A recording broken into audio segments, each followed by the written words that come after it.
ஒரு வானல் அடுப்பில் வச்சு எண்ணெய் இது சட்டி காஞ்சோன்னே 2 ஸ்பூன் எண்ணெய் 1 ஸ்பூன் நெய் விட்டு முந்திரியை ஃபஸ்ட்டு பொரித்து எடுத்துட்டேன் நான். இதோட ஒரு பச்சை மிளகாய், கொஞ்சம் கருவேப்பிலை பொடியாக கட் பண்ணி போட்டிருக்கேன். நல்லா சிம்மில் வச்சு நல்லா வறுக்கணும்.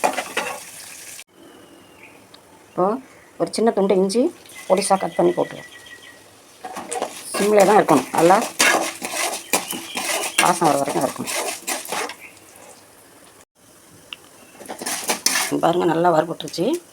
இப்போது 1 கப்பு ரவை, எந்த கப்பில் எடுக்கிறோமோ அதே கப்பு தான் தண்ணியை ஊற்றணும். அதனால் இதே கப்பை வச்சுக்கோங்க. 1 கப்பு ரவை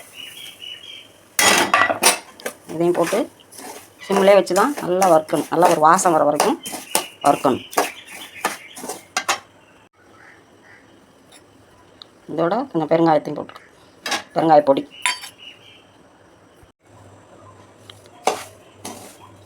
ரவா நல்லா வறுபட்டுட்டு இதை ஒரு பிளேட்டுக்கு மாற்றி ஆற வச்சுட்டு தான் மற்றதை அப்புறம் கலக்கணும்.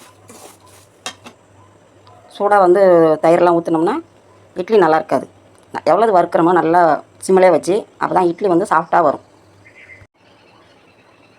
பாருங்க நல்லா ஒரு பிளேட்டுக்கு மாற்றியாச்சு. இது நல்லா ஆறட்டும். இந்த ரவா இட்லி மாவு ஊறுறதுக்குள்ளே ஒரு வானல் வச்சு அதில் 2 ஸ்பூன் எண்ணெய் விட்டு உளுத்தம்பருப்பை போட்டு வறுக்கணும்.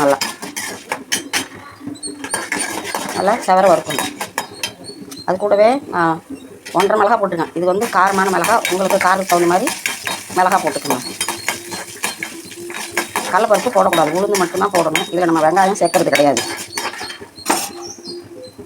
ஒரு 4 பல் பூண்டு,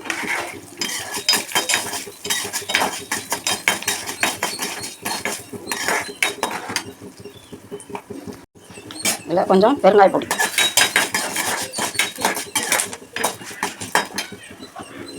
மீடியம் தக்காளி 2 கட் பண்ணி வச்சுருக்கேன், அதையும் போட்டு வதக்கிக்கலாம்.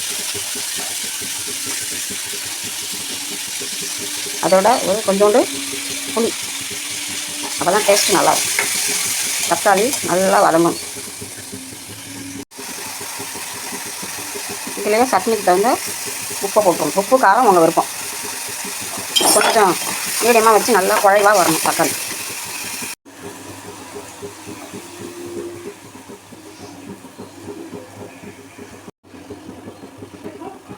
தக்காளி நல்லா வதங்கிட்டு கார விட்டு மிக்சியில் அரைச்சிடுவேன்.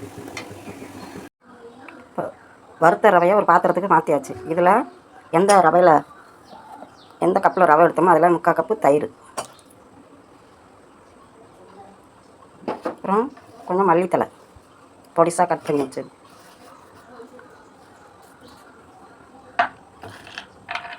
அப்புறம் முந்திரி பருப்பு வறுத்து வச்சோமா அதையும் இதில் சேர்த்துக்கணும்.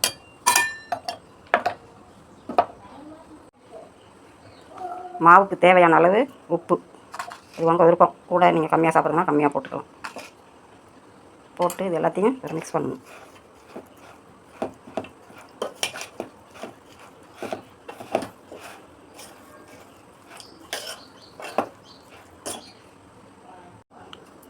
இப்போ 1 கப்பு இதில் தயிர் சேர்த்துருக்கோம். மாவு வந்து கெட்டியாக இருக்குது, இது நமக்கு பத்தாது.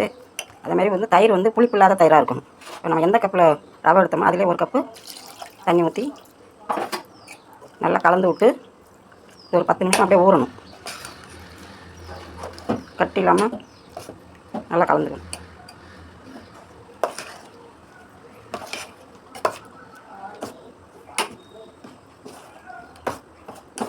பத்து நிமிஷம் கழிச்சு எப்படி இருக்குன்னு பார்க்கலாம். இட்லி பண்ணி அடுப்பில் வச்சு தண்ணி சூடாகட்டும்னு வச்சுருக்கோம். தண்ணி சூடானோன்னு தான் இட்லியை ஊற்றி அதில் வைக்கணும். சூடாகிறதுக்கு முன்னாடி ஊற்றி வச்சோம்னா இட்லி அரைஞ்சு போயிடும், நல்லா இருக்காது. இப்போ மாவு ரெடி ஆகிட்டு இட்லி ஊற்றுவோம்.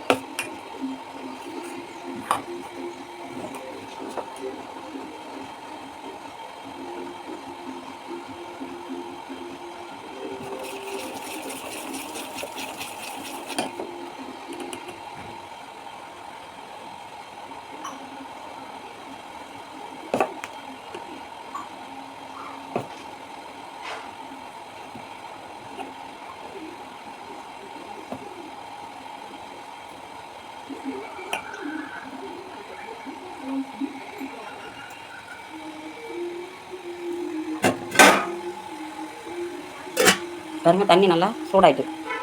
இப்போ தான் இட்லி சீக்கிரமாக வெந்துடும். பாருங்க மினி இட்லி தட்டிலையும் ஊற்றிருக்கிறோம்.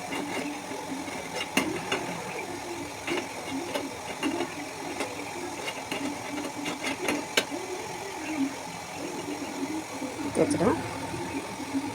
மூடி வெந்தோடனே காமிக்கிறோம். ரவா இட்லிக்கு தகுந்த மாதிரி ஒரு கார சட்னி போட்டு சாப்பிட்டா நல்லா டேஸ்ட்டாக இருக்கும்.